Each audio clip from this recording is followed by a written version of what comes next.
You've really got to become aware of optics. Does it look right? Is this the right thing for me to be doing right now from my position in church, home, business, and stuff like that? You're not always going to get it right. I get it. You're a human being, but are you at least making an effort to be different?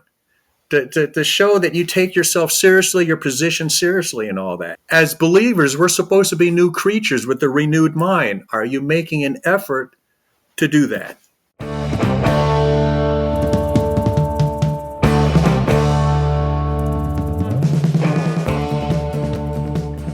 Today I'm talking with John Riley from Gentle Response, De-escalation. How are you doing today, John? I'm doing well, man. Thanks for having me. Very glad to have you here talking about dynamic de-escalation training. And I got to hear you at a couple of different conferences. I've read your books, and I'm just very impressed by what I hear in the space of you communicating to people well on how to communicate in stressful situations. I appreciate that. Thank you very much. Yeah. So let's talk about what is de-escalation training. Very simply, is just trying to lower the temperature or heat or stress level in a moment so that everyone goes home safe, without inadvertently saying or doing something to make a situation escalate to the point that it becomes a critical, violent incident involving the police and ambulances and stuff like that. There's always a certain point when you're dealing with someone who's loud, rude, angry, obnoxious, that if you're not careful and you let yourself become offended, frustrated, or impatient, you may end up saying or doing something that could make that person that much more upset and make them feel that they have a reason to punch you in the face. Trying to avoid that. One of the biggest things that I see, at least local to me in Southwest Missouri, I tend to see a whole lot of road rage incidences. And, those are situations where you may not know anything. You may not know anything is going on, and somebody is all of a sudden offended by you and Yes. might pull up next to you at a light and have choice words for you. Again, I've seen so many times where that just goes very badly. So what would you suggest to somebody who is suddenly confronted? Somebody is very mad at them. They feel offended. They're upset. And that person is caught off guard because they don't realize they've done anything wrong. Right. Take a moment to take a breath and don't take it personally. I mean, seriously, it's that easy. Just take a moment and assume that person is having a bad day and maybe they've mistaken you for another car. You don't have to take it personally. And it's only when we take things personally that you raise the possibility you're going to be offended, impatient, frustrated, and then feel like you have to have the last word or whatever. And then it just starts to spiral out of control. Take a moment and take a breath. So this person is flicking you off. Is there imminent danger of great bodily harm or death? No. Let it go. Let it go. Let me add to that. I just recently had the opportunity to interview a young lady who was involved in a dramatic road rage incident in Lynchburg, Virginia. It made the news.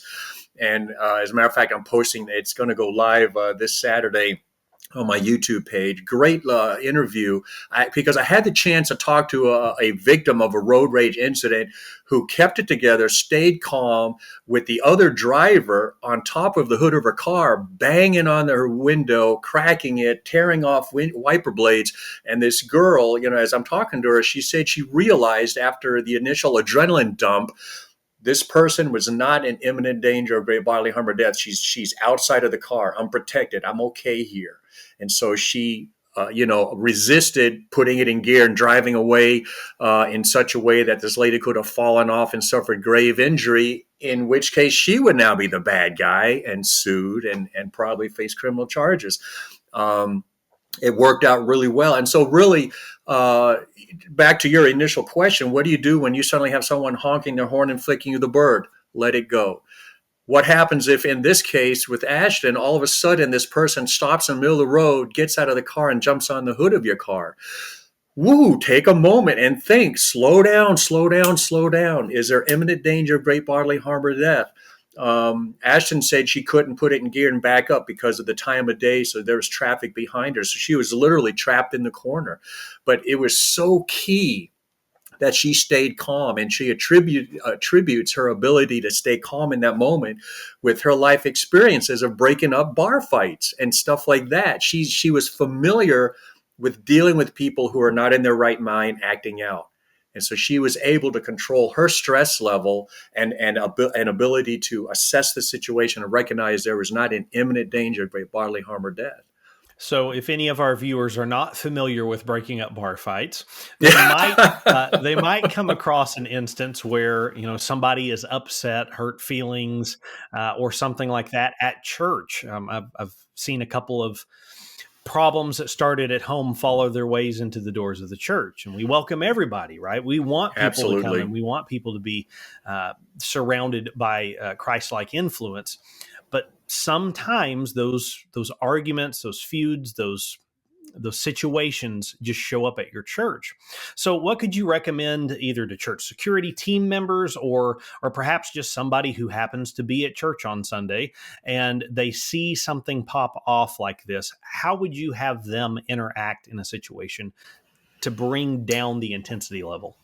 With empathy and compassion, have that ministry mindset. And this is where I teach a lot of faith based organizations and churches. This is why teamwork is so critical. Your ushers, your greeters, maybe your parking lot volunteers, they will most likely be the first ones to identify and see someone who's just having a bad day based on facial expression, the way they're walking from their car to the door, just something that just seems off. Doesn't mean they're going to be a mass shooter or a suicide bomber, but you've seen Mr. Smith before, but something's off. And this is where empathy and compassion comes in. Hey, John, how you doing? Is everything okay? You just seem to be a little upset today. Just start engaging, a smile, arm around the shoulder. Hey, do you want to step over here and have a cup of coffee? And let's talk about it. He probably, or he or she, depending on, probably desperately would love to just have someone listen. Just listen. Everyone wants to feel validated and affirmed.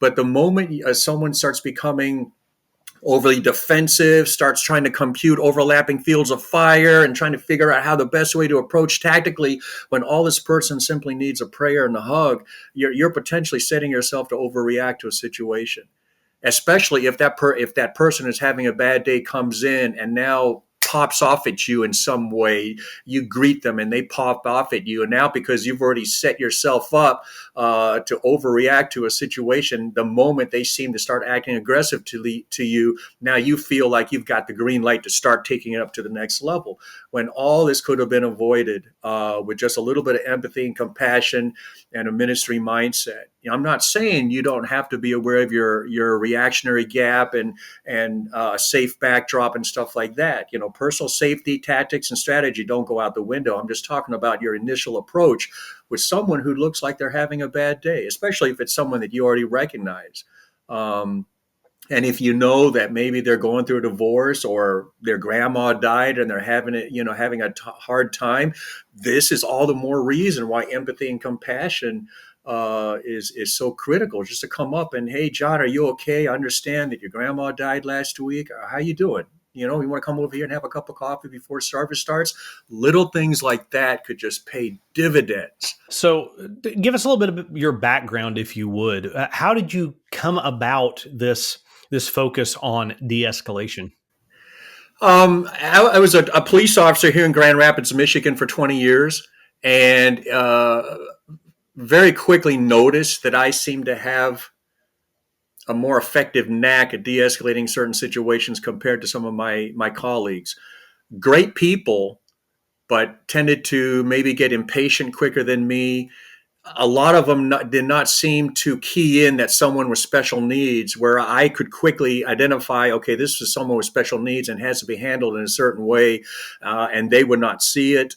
It just made me realize, and as I go through my career, I'm watching situations inadvertently escalated by good people meaning well, but because they don't know what they don't know, or they're just not assessing the situation properly, or they just don't care, escalating situations. I've had situations where I had it under control.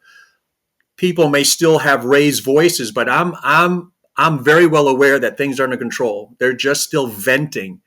And I'll have another officer show up, sometimes a sergeant, and they will start running at the mouth. And all of a sudden, we are all rolling around the front yard or living room fighting. And I had everything under control. So as the years go by, continued to develop my skills, paid attention to other officers that I identified as having good people skills, adopted the things they were saying and doing. And then after I retired in 2015, after about 20 years of road patrol, I was asked to do a de-escalation class for my church, Safety Security. I attend a mega church here in West Michigan. And it was while putting that class together, I was just hit with this calling to stop what I was doing in regards. I was on my way to another career as a charter pilot, but I just knew that I was going to stop what I was doing, and without a background in business accounting or management, marketing, I was going to put together what originally was going to be an informational class, 45 minutes long, teach church safety and security to more effectively handle these situations. Because I had seen, and unfortunately to this day, still continue to see good people, volunteers at churches, staff and volunteers. Unfortunately, they're the ones who say and do things that escalate situations. And today, my team and I travel the country, got a couple books, got a social media presence, and it's just absolutely blown up. Speak at conferences and breakout sessions and all that. Just trying to get people to slow down and make different choices depending on the situation and go home safe. So, would you suggest that the way a person responds to a situation, the way that they interact in a volatile situation, could bring about a peaceful resolution or could start an escalation as well? Totally. For example, remember, for example, even in a customer service environment or even in church environments, we'll stick with church. Someone comes in, they're upset with pastor's message. And they come in and they see an usher greeter, they see the ID, they recognize this person as a representative of the church, and they come up and maybe they make a comment about the message or the pastor or whatever. And if you look at this person being the usher, and this person comes up to you, and you've already heard enough complaints about the pastor, and you just simply roll your eyes, you're going to set this person off just that much more, because everyone wants to feel validated and affirmed. Everyone just wants to know that they're heard. This person may just need the vent. It doesn't mean you need to get into an argument with them, but you certainly don't need to disrespect them by rolling your eyes. And so little things like that, if you're not careful, you could absolutely escalate a situation.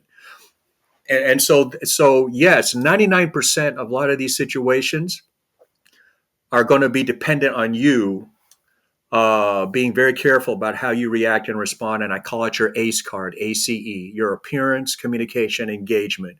Your appearance, your facial expression, your body posture, that you don't inadvertently square off on someone or roll your eyes or shake your head, or communication, the words you use, your tone of voice. There's a difference in, sir, I understand you're upset. Let me explain it to you. Sir, I understand you're upset. Let me explain it to you. Tone of voice absolutely change the whole context and attitude of that. And then engagement. Are you even making eye contact with someone? Because we all know how I'll admit, sometimes my wife brings it to my attention. She's talking and I don't make eye contact with her. She's going to say, hey, are you even listening to me? So we all know how critical eye contact is. And if someone comes into your church or place of business and they're venting, they have a complaint, they have an issue, and you're not even making eye contact with them, oh my gosh, how disrespectful is that? So you can see where that could really inadvertently escalate a situation if you're not careful. So recently, you ended up sharing something on Facebook, on social media, that regardless of how the situation started, Yeah. was escalated definitely by some body language. Could you kind Yeah. of share with everybody what your take was on that? So the individual found himself at a bar after hours, closing time, and getting sucked into an argument with other patrons there. And this is where situational awareness and self-discipline could have played a major role. take a moment and slow down and ask yourself, okay, in the history of man and alcohol, has arguing with someone over anything who's intoxicated ever come out well? Has it ever accomplished anything? So slow down and assess the situation. Do I really need to get sucked into an argument with someone who's probably intoxicated? No, I don't think so. And this is where you now you have the self-discipline to just turn around, walk away. And unfortunately, that wasn't done. And the individual, unfortunately, got sucked into an argument that became physically violent. People were thrown around, phones were being thrown around.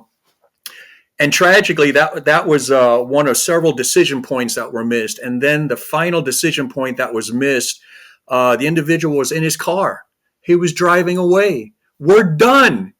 No one up to that point was seriously hurt. Nothing was seriously broken. We are done. The situation is de-escalating, but the man decided to stop, get out of his car, very aggressively approach an individual who was videotaping him and telling him multiple times, stop, stop, step back, step back. Unfortunately, the man made the final fatal decision to attack this lady one more time, only this time she produced a handgun and defended herself. And now he's not around. It's just very, very tragic. Self-discipline, situational awareness, and self-discipline. Those basics never, never go out the window. We always teaching people to be in condition yellow. For those of you who are handgunners and stuff like that, right? You don't always have to be walking around with your hand on your gun or anything like that, but just be aware of your surroundings, who's around you, who's in the car parked next to you, and so on. Just situational awareness, but also situational awareness means you being aware of where you are mentally, emotionally, spiritually, physically. Are you too sick and tired to be out and about? Should you just stay home? Are you ill? Are you dealing with stuff at home? Family, just where are you mentally and emotionally? Because it is a proven fact that when you're under some stress, you will not handle more stress in your life, and your patience for stupid becomes zero. And so if you're under already some stress in your life, how you handle other stuff in your life is probably not going to be, you're not going to handle it well. And so situational awareness isn't just being aware of your surroundings, it's also being aware of where you are. And then having the self-discipline to make the right choice and just walk away, let it go, let it go. I can't tell you how many times as a police officer I had to let it go. Oh my goodness. And this individual had the opportunity to do that. I mean, Yes. literally leaving in their vehicle, Yeah. ready to go home, ready to go on to whatever, and And yet there's couldn't let it go. no, could not let it go. And there is a very good chance that no one will have ever known that he was even here or there at that night. But because of this, questions are asked. It's just a ripple effect. It's just a shame. It was just totally avoidable. I'm not saying we're all perfect, and that's one of the things, especially in leadership schools. When I went through leadership school in the military and stuff like that, you've really got to become aware of optics. Does it look right? Is this the right thing for me to be doing right now from my position in church, home, business, and stuff like that? You're not always going to get it right. I get it. You're a human being, but are you at least making an effort to be different? To show that you take yourself seriously, your position seriously, and all that. As believers, we're supposed to be new creatures with a renewed mind. Are you making an effort to do that, to be that? So, as you go around the country and as you do trainings at churches or at businesses or schools, what does that training look like? What if somebody's going to be a student in that? What can they expect? Yeah, and this is where the dynamics come in because having gone through training myself, the training was designed specifically to help someone develop stress inoculation and conditioning, self confidence, muscle memory, and confidence in colleagues. Because I'm a big believer in teamwork, and so a student would be partnered up with one or two other colleagues, depending on how many people in the class. I don't believe in doing scenarios like a theater. Having been there, done that, it's to me, it's not accurate. It's not as effective. So I don't call you and your partner up to the front of the class, because in the back of your head, you're going to be more concerned about the fact that the rest of the class is looking at you. When I work with churches, I'm going to have 4 different scenario stations going on at the same time. One maybe in the sanctuary, one in the office, one down the hallway, another one in the children's ministry area, because I'm a big believer in the home court advantage psychology. So that if and when you encounter that type of situation in the sanctuary or office, in your head is a memory of having been there. You've dealt with the situation. These are the lessons learned. These are the things I need to avoid saying or doing to avoid escalating the situation. The scenarios are about 3 minutes long, which will seem like an eternity for people who are not used to, stressful confrontational situations. If you're trending in the right direction, we're going to stop the scenario and then validate and affirm what people are doing right. And that is one of the other big, significant goals I have. I am so aware that there are a lot of people out there who have good people skills, but they don't really know that. They've never had experts or anyone come up and say, John, that's exactly what I want you to keep doing. That is exactly what I want you to keep doing. It won't necessarily work all the time, but keeping a low, calm tone of voice, being a respectful, empathetic, compassion in the long run will be more effective than squaring off on someone. So, we always want to validate and affirm what people did right. And then we'll go into the little things, the tweak. We never tell people they failed. We never tell people they did wrong. I'm just trying to be very, very positive and give people the confidence that, hey, I can do this. The scenarios are very empowering for women and people of smaller size and stature, because, again, we validate and affirm what they did right. And teach them some self-protection things. For example, just trying to remind people of a simple concept of your reactionary gap. Don't let someone who's loud, rude, obnoxious get within arm's reach of you. Stay out of fist range. So that's in a gist of what we try to do with the scenarios. It's very dynamic, very realistic. A lot of scenarios are modeled after situations that happen at my church, and or at different churches. Oftentimes, when we're going to another church, I'll ask them what they've experienced, and then we'll recreate that scenario. It's kind of an opportunity as a do-over, and then learn from those situations. So you're going to be with us in San Antonio at the Faith-Based Yeah. Security Network's SOS event. As of now, I'm doing a 4-hour intensive on the before the whole thing actually kicks off. I'm looking forward to doing that. And then I'm doing some breakout sessions, trying to give people an opportunity to see what a scenario looks like and feels like, and see how dynamic the situation can be. Because one of the things I point out to them is how to use your terrain, cover and concealment, and that's all part of the situational awareness. Just trying to caution people, don't just blindly roll into a situation without any tactical, strategic consideration of how you're going to approach, what you're going to say, how you're going to say, and so on. So the breakout sessions, all of it, I'm really looking forward to it. Just a fellowship with everybody again. So it's going to be a good time. Good time, and a great opportunity for anybody who's interested in your training to come down to get a sneak peek of it in person, and then coordinate with you to come out and train their church. So. Yes. Well, John, if people want to find you on the interwebs, where do they find you? Just look up Gentle Response. Do a search for Gentle Response Training. You'll find me. I'm on YouTube, LinkedIn, Facebook, Instagram, and all that. I think I post the most on LinkedIn, Facebook, and on YouTube. And then just to have a presence, I'll do something on Twitter/X and on Instagram also. But just look up Gentle Response Training, and my smiling face will be there. I'll go ahead and tell people, hey, pay attention to the articles section on his website, gentle-response.com. Yes. Some really good information there in those articles as well. Thank you. I appreciate that. Yeah. Well, John, thank you so much for visiting with us today, and we look forward to seeing you in San Antonio. We'll see you there. Thank you.